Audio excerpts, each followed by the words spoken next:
Murli. Murli consists of two parts, the upper one called Murli and the lower one called Par, foot.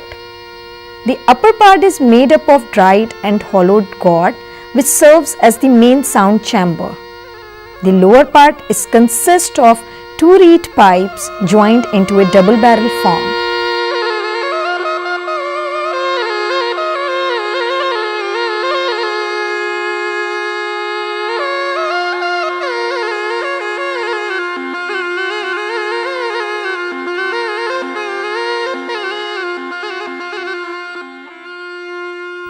The reed section has 8 holes.